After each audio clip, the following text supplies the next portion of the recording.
The bulldozer's engine roared to life as Margaret Chen stood defiantly in her backyard, watching 20 years of memories about to be destroyed.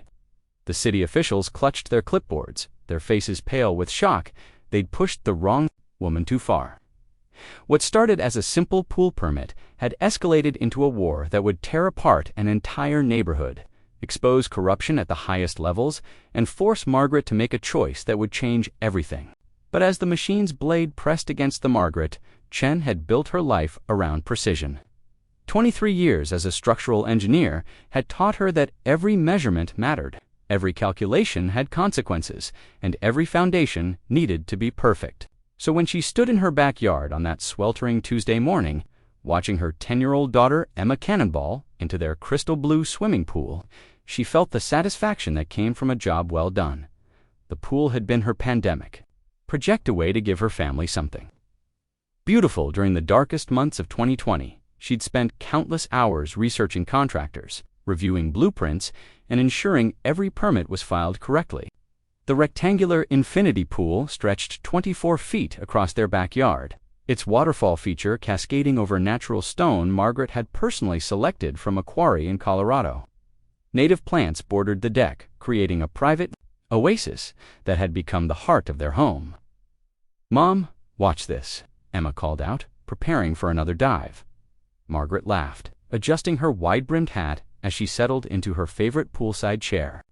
"I'm watching, sweetheart, but remember what we talked about." The doorbell's sharp chime cut through her words. Margaret glanced at her watch. 8:47 a.m. Too early for deliveries, too late for her husband David's morning run. He'd left for his engineering firm an hour ago, and Emma didn't have camp until 10. "Stay in the pool, I'll be right back." Margaret padded through the house, her bare feet silent on the hardwood floors.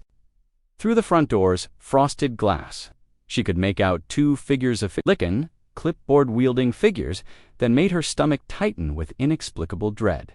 She opened the door to find a woman in her 50s, with steel-gray hair, pulled into a severe bun, and a younger man whose nervous energy radiated through his ill-fitting polo shirt.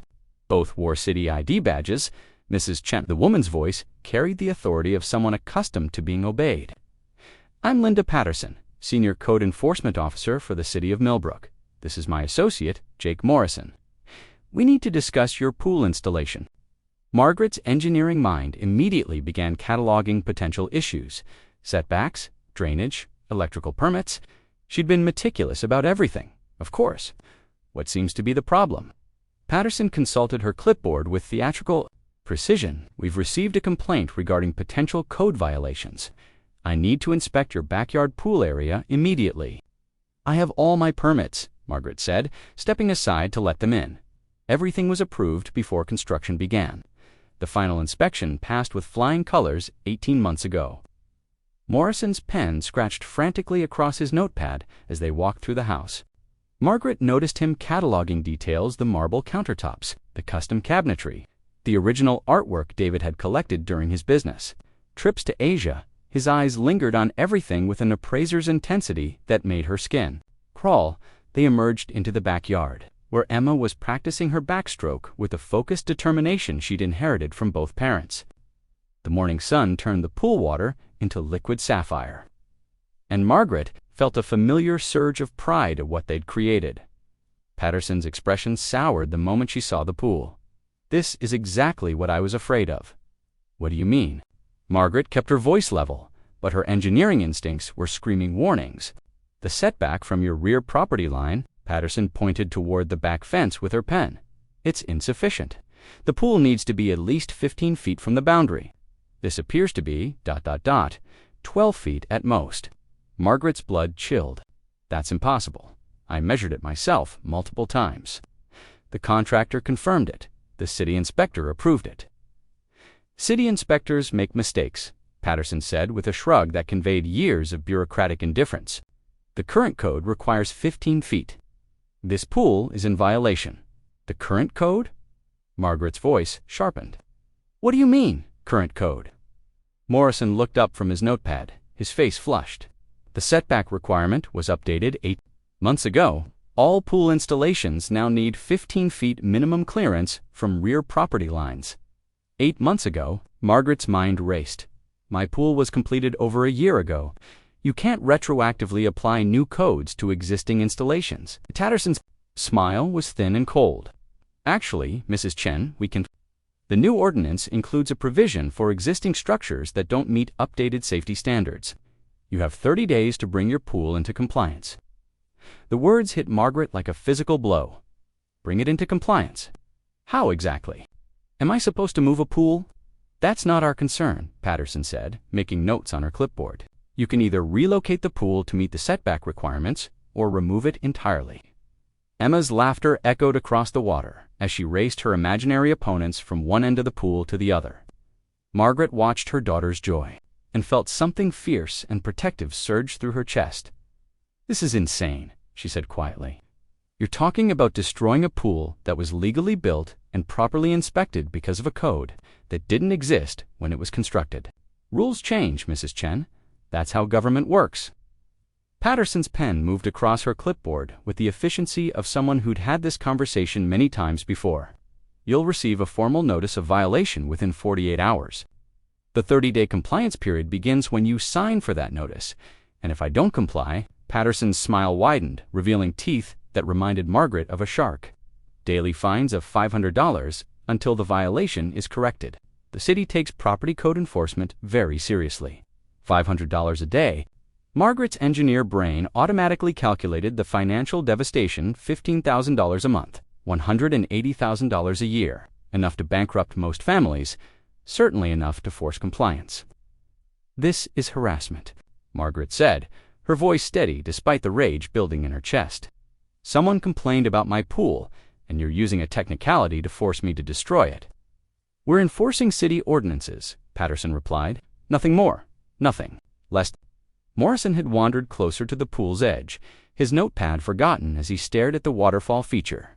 This is really nice work, he said, almost to himself. What did something like this cost? 150? 200 grand? The question felt like a violation, but Margaret answered through gritted teeth. Including landscaping, about 180,000. Patterson's eyebrows rose. Well, then you certainly understand the importance of following proper procedures. They completed their inspection in silence, Patterson taking photographs while Morrison measured distances with a laser device that beeped with mechanical precision. Margaret stood frozen by the pool deck, watching these strangers document her sanctuary with the clinical efficiency of crime scene investigators. Mom Emma had stopped swimming and was treading water near the shallow end. Who are those people? City workers, sweetheart. They're just checking on some paperwork. Emma's face scrunched with confusion. Are we in trouble? Before Margaret could answer, Patterson cleared her throat. Mrs. Chen, we're finished here. You'll receive the formal violation notice by certified mail. I strongly recommend you begin exploring your options immediately. These situations rarely resolve in the property owner's favor. They left as abruptly as they'd arrived, their official footsteps echoing through Margaret's house like gunshots. She stood alone in her backyard, watching Emma swim, and felt the first crack appear in the foundation of her carefully constructed world. Her phone buzzed, a text from David, asking if she wanted to grab lunch. Margaret stared at the message, wondering how she would explain that their dream home had just become a nightmare. That 20 years of financial planning might be destroyed by bureaucratic spite, that their daughter's happiness was about to become collateral damage in a war Margaret didn't understand, but was apparently already losing. Emma climbed out of the pool, water streaming from her purple swimsuit. Mom, can Sarah come over after camp? We want to practice our synchronized swimming routine. Margaret pulled her daughter close, breathing in the scent of chlorine and sunshine that had become synonymous with summer joy. We'll see, baby, we'll see. But as she held Emma against her chest, Margaret Chen felt something harder than grief settle in her bones. She'd spent her entire career solving problems that other people said were impossible, finding structural solutions when everyone else saw only obstacles. This was just another engineering challenge, albeit one where the stakes weren't measured in concrete and steel, but in justice and the right to exist peacefully in your own home. Margaret spent the rest of Tuesday in a state of controlled fury, researching municipal codes with the same methodical precision she applied to structural calculations. By the time David returned home at 6:30, She had printed out 40 pages of city ordinances, state construction laws, and legal precedents. The kitchen table looked like a war room. Jesus, Marg, what happened here? David set down his briefcase and surveyed the paper battlefield. Did we get audited? Worse. Margaret looked up from her laptop, where she'd been cross-referencing zoning maps with building permit databases. The city wants us to destroy the pool. David's face went through a series of expressions: confusion, disbelief, and finally, settling on the kind of cold anger that made him formidable in business negotiations, explain. Margaret walked him through the morning's encounter, watching her husband's jaw tighten with each detail. David had grown up poor in Detroit, clawing his way through engineering school on scholarships and determination. The idea of government officials threatening to destroy something he'd worked years to afford triggered every protective instinct he possessed. Retroactive code enforcement? David's voice carried the edge that made contractors nervous during project meetings. That's not how building codes work. You can't change the rules and then punish people for following the old ones. Apparently you can, Margaret said, sliding Patterson's business card across the table. They're invoking some safety provision that allows them to enforce current standards on existing structures. Emma wandered into the kitchen, drawn by the tension crackling between her parents. She'd changed from her swimsuit into shorts and a t-shirt, but her hair still smelled like chlorina's scent that now seemed heartbreakingly fragile. Are we really going to lose the pool? She asked quietly. David's expression softened as he pulled Emma onto his lap. No, sweetheart, we're going to fight this. Sometimes grown-ups make mistakes, and we have to help them fix those mistakes. But what if they don't want to fix them? The question hung in the air like smoke. Margaret watched her husband struggle with how to explain corruption and bureaucratic overreach to a 10-year-old who still believed the world was fundamentally fair. Then we make them, David said finally. That evening, after Emma had gone to bed, Margaret and David's engineering firm had dealt with municipal code enforcement before usually reasonable people trying to ensure public safety. This felt different. Patterson was enjoying it, Margaret said, pacing between the kitchen and living room. She liked having power over us, and Morrison, he, was cataloging our house, like he was planning to buy it at a foreclosure auction. $500 a day adds up fast, David mused, calculator in hand.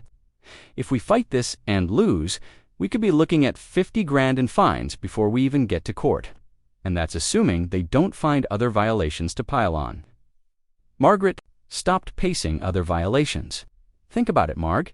If they're willing to use retroactive code enforcement on the pool, what else might they find? That deck addition we did 3 years ago? The electrical work for your home office? Once they decide to target you, they can make anything a violation. The thought sent ice through Margaret's veins. They'd lived in their house for 8 years, making improvements and updates like any normal family. The idea that every project could become ammunition against them was terrifyingly plausible. We need a lawyer, she said. Lawyers cost money. Good lawyers cost serious money. And there's no guarantee they can stop the city from bleeding us dry with fines while the case drags through court. Margaret sank into her favorite armchair, suddenly exhausted.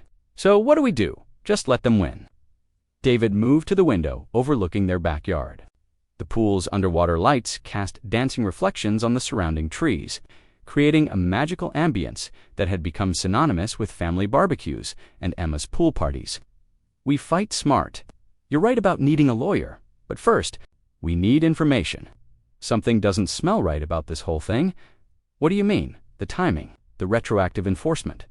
Patterson's attitude. David turned from the window, his business mind clearly working through possibilities. Someone complained about our pool, right? Who? And why now? We've had it for over a year without any problems. Margaret felt the first spark of hope since morning. David was right. The complaint angle was worth investigating. Their neighborhood was generally peaceful, filled with families who minded their own business, who would suddenly decide their pool was a problem. The Hendersons are friendly, she said, mentally cataloging their immediate neighbors. The Patels love having Emma swim with their kids. The Johnsons are elderly, but never complained about. Anything, ... What about behind us, the new development? Margaret's pulse quickened. 6 months ago, construction had begun on luxury townhomes directly behind their property line. The developer had clear-cut 5 acres of mature forest, causing drainage issues and noise complaints throughout the neighborhood. Several families had attended city council meetings to voice concerns about the project's environmental impact. "Grandview Commons," she said. "But what would they care about her pool?" "Maybe they don't, but maybe someone else does." David pulled out his phone. "What's the name of that development company?" Margaret rifled through her papers until she found the city council meeting minutes she'd printed earlier. Prestige Properties, LLC. The CEO is someone named Richard Patterson.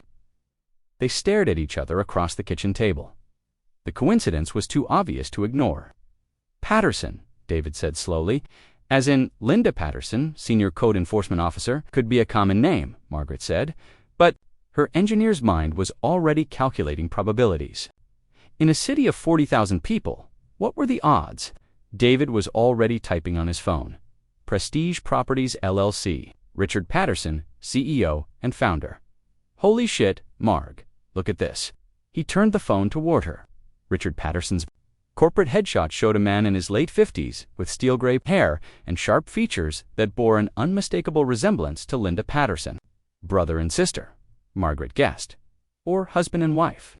David kept scrolling through search results. Here we go. Richard and Linda Patterson, married 23 years. She joined the city's code enforcement department 12 years ago. The pieces clicked together with crystalline clarity. Richard Patterson's development company was building luxury townhomes behind their property. Margaret's pool, with its waterfall feature and professional landscaping, was visible from those future townhomes.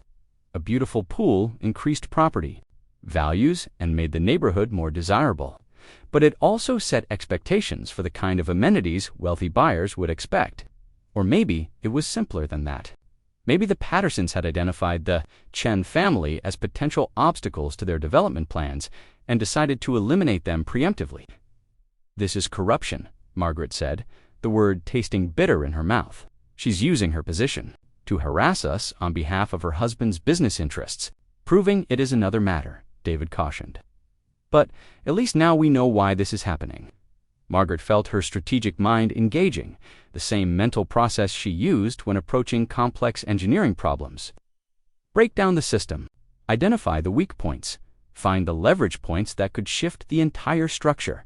"We need allies," she said, "other families who've been targeted by Patterson's enforcement, documentation of selective enforcement, evidence that she's been protecting her husband's interests while going after his competitors or obstacles.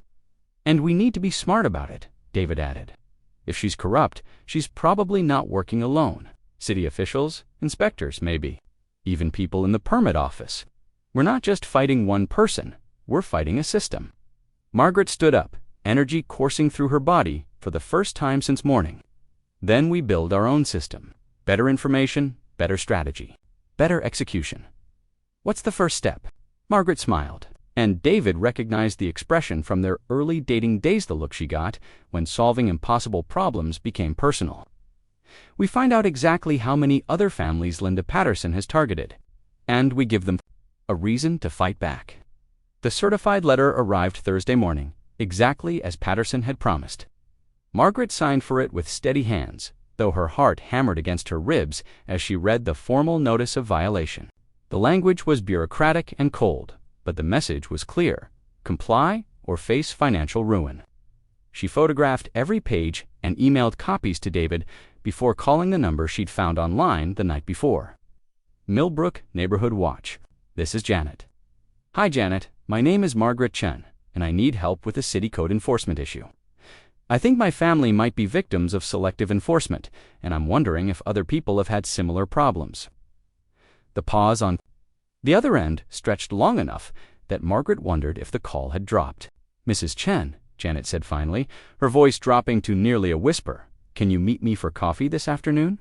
There's a lot you need to know about Linda Patterson." Margaret's pulse quickened. "How much?" "Enough to fill a book. And enough to put her in prison if we can prove it." By 2 o'clock, Margaret was sitting in a corner booth at Millbrook Diner watching a Margaret's war room had evolved beyond her kitchen table. By Friday evening, city ordinances covered one wall, organized by date, and enforcement patterns. A timeline of Patterson's enforcement actions stretched across another, revealing a systematic campaign that had destroyed families with clockwork precision. In the center, a detailed map of Millbrook showed every property targeted by code enforcement.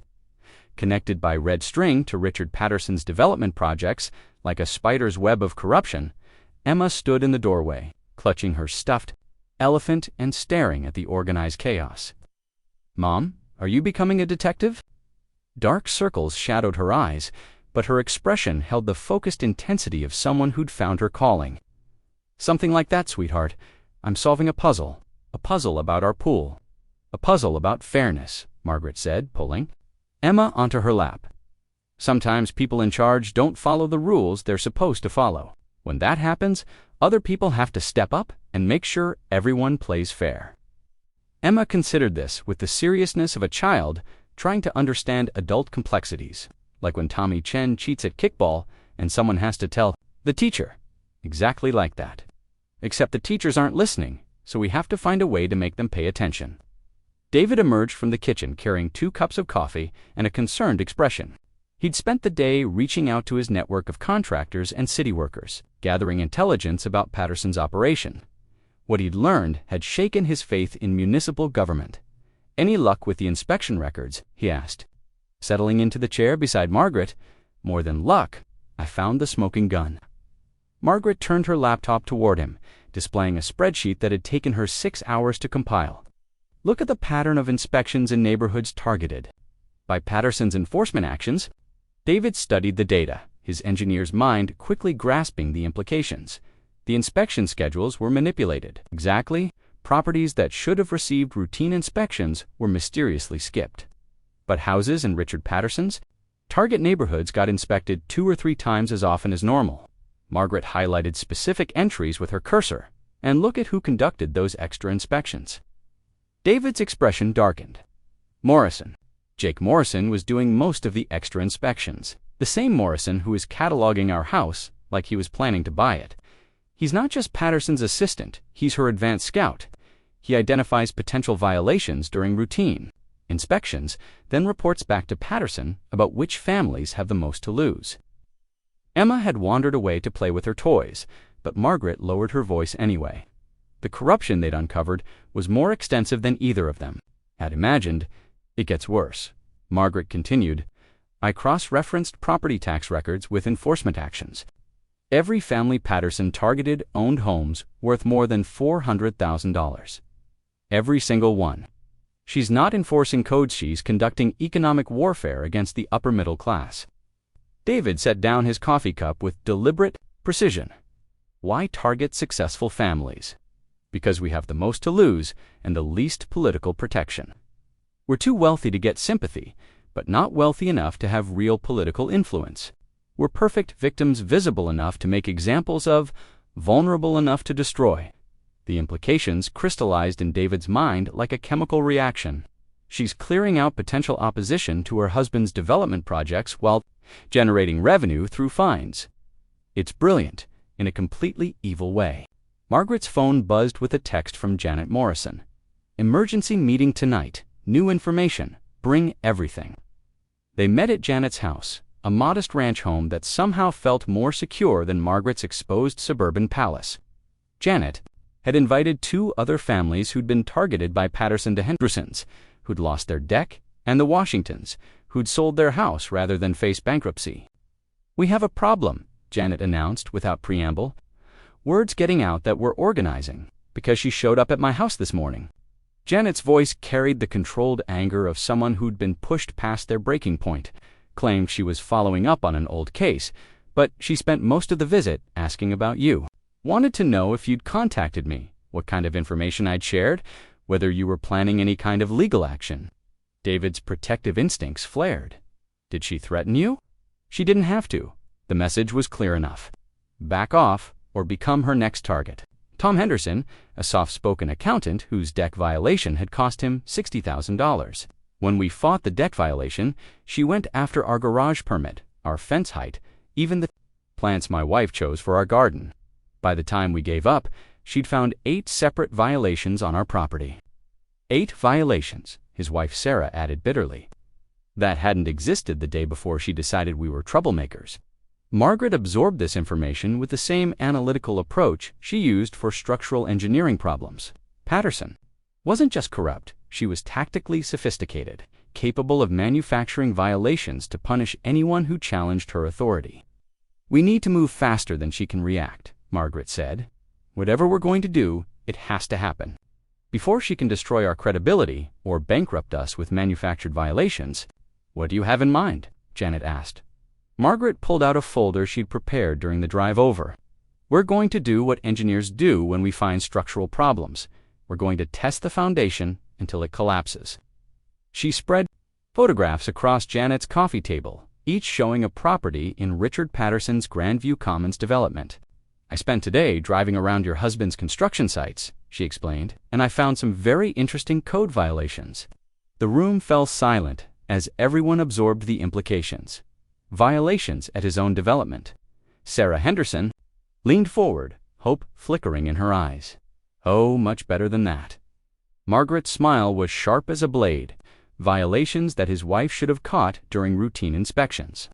Violations that prove she's not enforcing codes, equally she's protecting her husband's interests while destroying everyone else. Janet picked up one of the photographs, studying the image of a foundation that was clearly too close to a property line. This is exactly the kind of setback violation she's using to attack other families. That's just the beginning. Margaret pulled out her tablet, showing photographs she'd taken with telephoto lens, electrical work without permits, drainage, systems that violate environmental codes, construction debris dumped in protected wetlands. David whistled low. "How did you get these pictures?" "The development backs up to county park land, perfectly legal to walk the nature trails with a camera." Margaret's engineering background had taught her to document everything, a skill that was proving invaluable in her new role as corruption investigator. Tom Henderson studied the photographs with an accountant's attention to detail. "This is enough to shut down the entire project. The environmental violations alone could cost them millions in fines and remediation. Only if someone reports them," Margaret said. "Only if the city actually investigates. And only if Linda Patterson can't make the problems disappear before anyone important notices them." The room fell quiet as everyone contemplated the nuclear option Margaret was proposing. They could expose the corruption, but doing so would transform them from victims into active combatants in a war against people who controlled the very systems meant to ensure fairness. "There's something else," Margaret continued, her voice dropping to barely above a whisper. "I think I know how to prove that. Patterson has been protecting her husband's violations while manufacturing violations against everyone else." She opened her laptop, displaying a complex spreadsheet that cross-referenced inspection schedules, violation reports, and contractor permits. City records show that Grandview Commons should have been inspected 12 times over the past 6 months. But there are only 3 inspection reports on file, and all 3 show no violations found. "Impossible," David said. "I can see at least 5 major violations just from the road." "Exactly, which means either the inspections never happened or the reports were falsified. Either way, it's criminal fraud." Janet's expression had transformed from hope to something approaching awe. "You're not just going to expose the corruption, you're going to destroy them." "I'm going to use the system against itself," Margaret corrected. "Every tool Patterson has used to attack innocent families, we're going to use against her. But we have to be perfect. One mistake, one legal technicality, and she bury us so deep we'll never see daylight." Sarah Henderson raised the question. Everyone was thinking, what if we're wrong? What if there's an explanation for all of this that we haven't considered? Margaret met her gaze steadily. "Then we'll F." Monday morning arrived with the kind of crystalline clarity that made everything seem possible. Margaret stood at her kitchen window, watching Emma practice diving in the pool that had started this war, and felt the calm focus of someone who had just set an intricate trap in motion. Somewhere across town, Linda Patterson was arriving at her office to discover anonymous violation reports that would either expose her corruption or force her to destroy her husband's business, empire. Margaret's phone rang at 8:47 a.m., exactly 1 week after Patterson's first visit. The irony wasn't lost on her. Mrs. Chen. The voice was tight with barely controlled fury. "This is Linda Patterson. I need to speak with you immediately." "Good morning, Miss Patterson. How can I help you? Don't play games with me. I know what you've been doing." Patterson's professional veneer had cracked, revealing something uglier underneath. Anonymous violation reports. "Really? Did you think I wouldn't figure out who was behind them?" Margaret kept her voice level, knowing that every word was potentially being recorded. "I'm not sure what you're referring to. Has something happened with our pool violation?" "Cut the innocent act. You've been asking questions about my enforcement record, meeting with other property owners, taking photographs of active construction sites. That constitutes harassment of city officials and interference with municipal operations." The accusation was so brazen, so completely divorced from legal reality, that Margaret almost laughed. Patterson was essentially admitting that investigating corruption was grounds for retaliation. "Ms. Patterson, are you saying that citizens aren't allowed to attend public meetings, review public records, or document potential code violations? Because that sounds like a violation of the First Amendment." "What I'm saying," Patterson hissed, "is that your 30-day compliance period for the pool violation ends in 3 weeks. And I'm saying that any further interference with city operations will result in additional violations being identified on your property. Are we clear?" The threat was explicit now. Comply and stay silent, or face escalating punishment. It was exactly the kind of official misconduct that would look devastating in court if Margaret could prove it. "Crystal clear," Margaret said. "Is there anything else?" Patterson's silence stretched long enough that Margaret wondered if the call had dropped. When the woman finally spoke, her voice carried the cold promise of someone accustomed to destroying lives. "Yes, your pool compliance inspection has been moved up. Tomorrow at 9 a.m., make sure you're available." The line went dead. Margaret stared at her phone, processing the implications. Patterson was accelerating the timeline, trying to force a quick resolution before Margaret could build a stronger case. It was exactly the kind of tactical mistake an overconfident predator made when cornered. Margaret immediately called David, then Janet, then Tom Henderson. Within an hour, her coalition was assembled and ready to document whatever Patterson tried next. They had 24 hours to prepare for a confrontation that would either validate Margaret's strategy or destroy everything they built. David arrived home at lunch with news that changed everything. "I just got off the phone with Mike Rodriguez. At City Planning," he said, his expression grim, "the anonymous violation reports you filed. They've been assigned to Jake Morrison for investigation." Margaret's blood chilled. Morrison is going to investigate violations at his boss's husband's development. That's like asking the fox to investigate chicken theft in his own henhouse. It gets worse. According to Mike, Morrison is scheduled to conduct the investigation this afternoon, which means by tomorrow morning he'll have a report showing that all 15 violations you documented are actually compliance issues or measurement errors. The corruption was more systematic than Margaret had imagined. Patterson didn't just ignore violations that benefited her husband. She had a subordinate ready to falsify inspection reports and provide official cover for criminal fraud. "We need proof that Morrison is falsifying the reports," Margaret said, her engineer's mind already working through the logistics. Real-time documentation that shows him ignoring obvious violations. "How do we get that without trespassing on private property?" Margaret smiled, remembering a detail from her reconnaissance mission. "The County Park Trail runs along the eastern edge of the development, perfectly legal access, and close enough to document whatever Morrison does or doesn't inspect." That afternoon, Margaret found herself crouched behind a stand of oak trees with a telephoto camera, feeling ridiculous and determined in equal measure. At 2:15 p.m., Jake Morrison's white city SUV pulled up to the Grandview Commons construction site. What followed was the most perfunctory inspection Margaret had ever witnessed. Morrison spent less than 10 minutes walking around the development, avoiding the areas where Margaret had documented the most serious violations.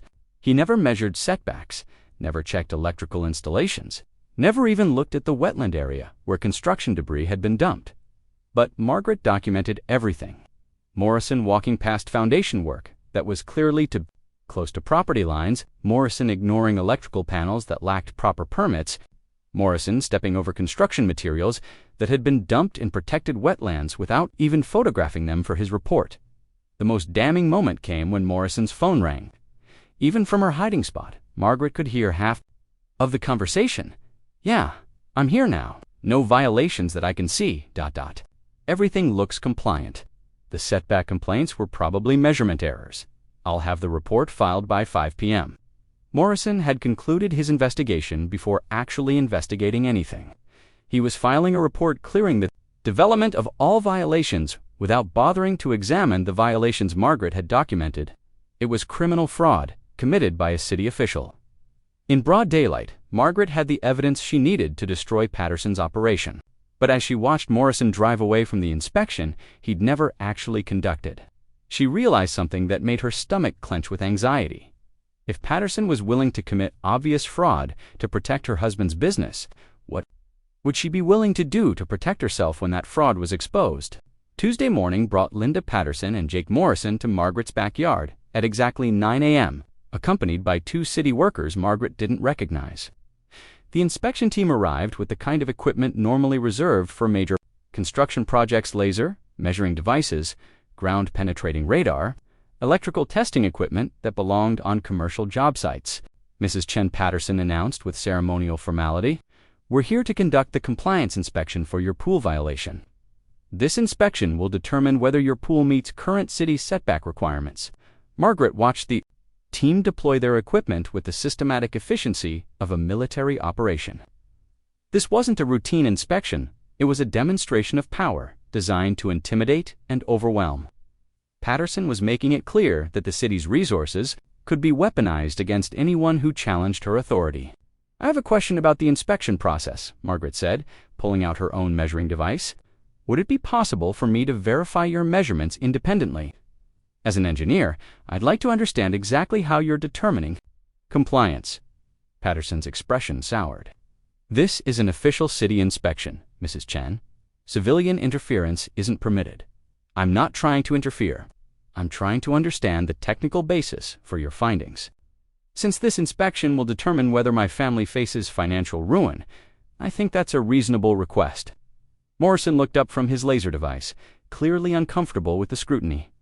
"Ma'am, we're professionals. We know how to conduct proper measurements." "I'm sure you do," Margaret said pleasantly. "Just like you knew how to conduct a proper inspection at Grandview Commons yesterday afternoon."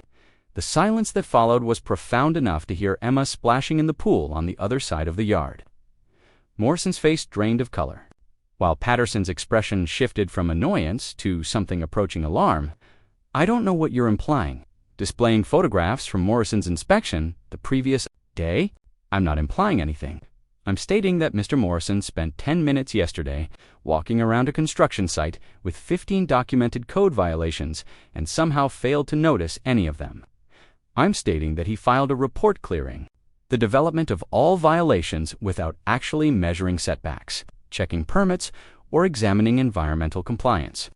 Morrison dropped his measuring device. "You were spying on me. I was standing on public property, documenting a public employee, conducting public business with public equipment on a project funded by public infrastructure." Margaret's voice carried the precision of someone who had researched every legal angle. "There's nothing private about municipal code enforcement, Mr. Morrison." Patterson stepped forward, her authority mask slipping to reveal something uglier. "Mrs. Chen, you're interfering with official city business. I could have you arrested for obstruction, for taking photographs from a public park, for asking questions about public records, for requesting transparency in government operations." Margaret smiled with the confidence of someone holding